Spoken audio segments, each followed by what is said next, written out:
everybody, Zach again, newtutorial.com, coming in making a video for you today. It's Christmas! Merry Christmas. So going around lately on the internet, I have seen, like in the last 6 months, and I started to do some research on my own because what I saw was troubling. Well, going around the internet, it's kind of popular right now on the internet, in the Torah circles, to talk about how Christmas isn't pagan, Easter isn't pagan. They're just, some traditions that people have come up with, and that, we shouldn't be telling Christians that their traditions of Christmas and Easter are pagan. We're offending them. Don't you understand? This is not how you win people over, to God. This is not how you turn them from sin. Let me just go down a couple of different... First off, these things are pagan. They're absolutely pagan. Some of the ways they are pagan, I know there's some people out there, and I have even misunderstood some of these things myself, that some of the things that we said were pagan were absolutely pagan, but they weren't pagan the way we said they were pagan. Are you confused yet? So, for instance, Ishtar eggs. Ishtar taking eggs and dipping them in blood. Okay, it's probably a fact that Ishtar never took eggs and dipped them in blood.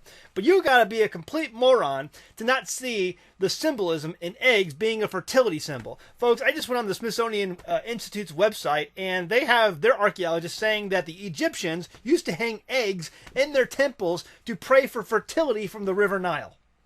So, if you think that eggs haven't been used by all kinds of different pagan culture groups around the world throughout all of antiquity to be as symbols of fertility, if you don't think that, you're just nuts. It's a symbol of fertility. Bunny rabbits. I'm sure it's probably a fact that Ishtar in the temple of Nineveh, the Ishtar temple, they probably never used bunny rabbits to worship the goddess Ishtar. But you have to be a complete moron to not understand that bunny rabbits have always been symbols of fertility by numerous people groups around the world. It's the Playboy bunny. It's a symbol of fertility. There's all kinds of ways that people use bunnies to be symbols of fertility. Why? Well, you're just gonna have to do your own research on that. I'm not gonna go into the details of the birds and the bees, of why bunnies are used for symbols of fertility, but they are. And so for you to tell people, for people out there who are telling people on Facebook and the internet, we don't need to be telling people that bunnies are pagan, that Easter bunnies are pagan. Well, they are. They've always been used as symbols of fertility. Guys, here's the deal. There are people out there today on Facebook, and they're in the Hebrew circles, Torah circles, and they're telling people, we don't need to go down this road. We're just going to offend people. Folks, they need to be offended. They need to be offended. And they're telling people, oh, what we're telling them isn't true. Absolutely, it is true. Now, there probably are some things that aren't exactly true that we're telling them, and we need to correct ourselves in those. But listen, Diana was a bare-breasted fertility goddess. Ishtar was a bare-breasted fertility goddess. Semiramis was a bare-breasted fertility goddess. Melusine was a bare-breasted fertility goddess. These are all bare-breasted fertility goddesses throughout antiquity, throughout different cultures, and those cultures celebrated and worshiped their gods and goddesses in different ways.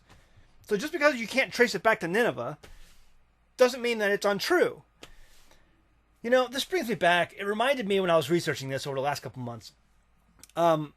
I did a video not too long ago on piso cake. Go ahead and look it up. Piso cake. And it was about Arius Calpurnius Piso. I just like saying that name. Arius Calpurnius Piso. And he was a fictitious guy that a bunch of people on the internet made up and gave all sorts of references, supposedly peer-reviewed references of why this guy was real.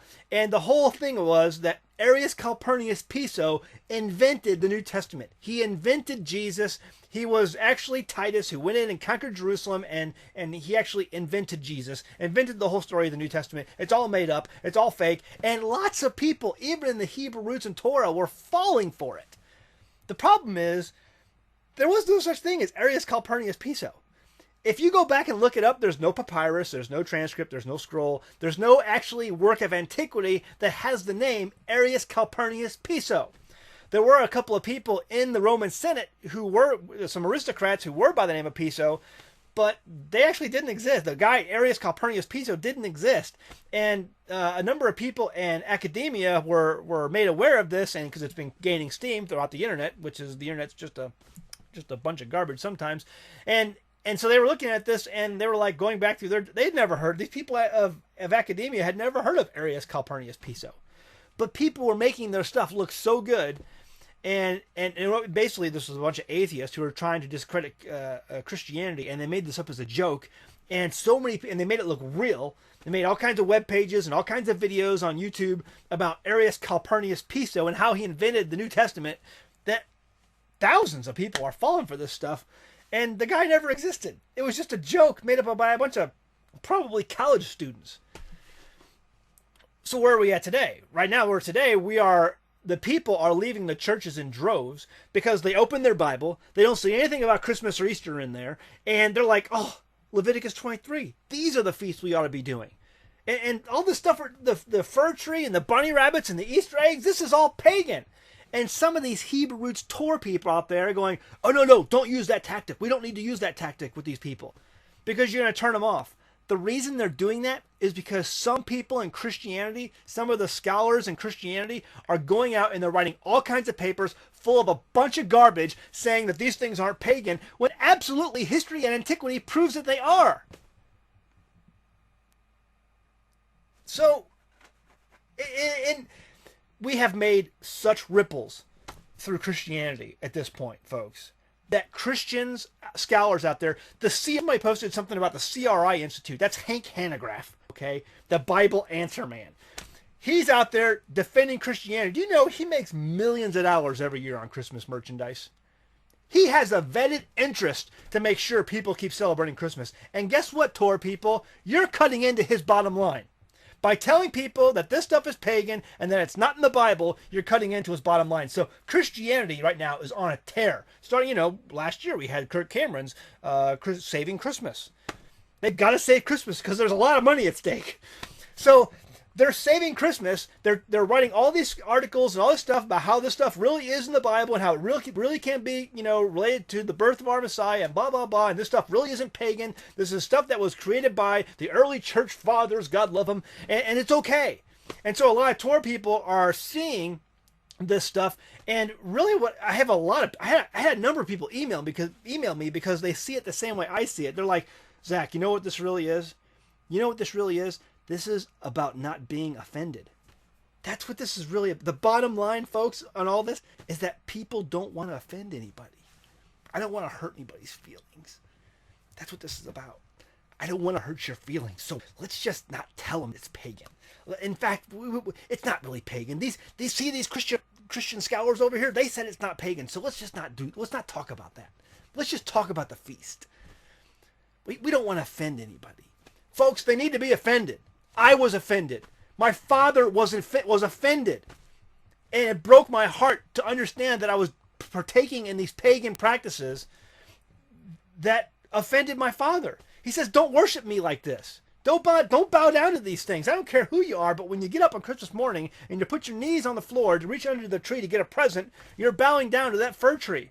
Fir trees have always been a symbol of fertility because they stay green all year round. How does that not compute? So these people out there, God love them, who are out there saying we shouldn't be talking, we don't need to go down this road with the pagan Christianity because we might offend somebody. They need to be offended. I was offended. My Father in heaven is offended that we're worshiping him in this way. And he's calling his people out to be set apart. Don't do these things. Don't worship me in this way. Yeah, they may not go back to the exact practices that they had at the temple of Nineveh, but other cultures practiced and worshiped their gods in these ways. He says, here, do this. Come to me before me on these days and worship me. And in fact, you really should be going to Jerusalem to do these things. We can't right now. We're in dispersion. But one day he's going to call us back. Deuteronomy 30 says we are going to be obedient. We're going to obey his Torah. And then one day he will gather us and bring us home where we can keep these feasts with the right heart, a circumcised heart. That's the day I'm looking forward to. We can't keep them right now, even perfectly. We can try. We can practice. We can be aware of these feast days and pray and cry out to our Father, bring us home so we can keep your Torah in the land that you had set apart for your people. But to tell these people, or to not go down the road, they say, listen, this whole fir tree thing, not in the Bible. It's just not in the Bible. You know, the whole egg, bunny thing, you know, these are symbols of fertility. This is actually offensive to God. to not tell people that, I'm sorry. I just can't get on board with that. And I know some of the things may not be correct, but like the obelisk, for example, it may not represent a male organ, but you know what it does? Throughout history, it can be proven that these people raised obelisks to worship them. What does the Father say about that? Do not, have an idol of stone or wood. Well, that's what these obelisks were. They were idols. They were made to worship them. The people were made to adore these obelisks that their leaders erected. I'm not on board with this. In fact, when you see this stuff, I turn it off. This is ridiculous. The people who are pushing this stuff, it's dangerous. These people need to be offended. I was offended. I was offended and I was hurt because I realized that my father was offended by the things and the practices I was partaking in. And so I turned away from it. And I'm not, I'm never going to go back to that. And I'm going to tell as many people as possible that the things you're doing on Christmas and Easter and some of these other holidays are pagan. They're pagan. All right, we'll leave it at that. Go home, read your Bible. Thanks.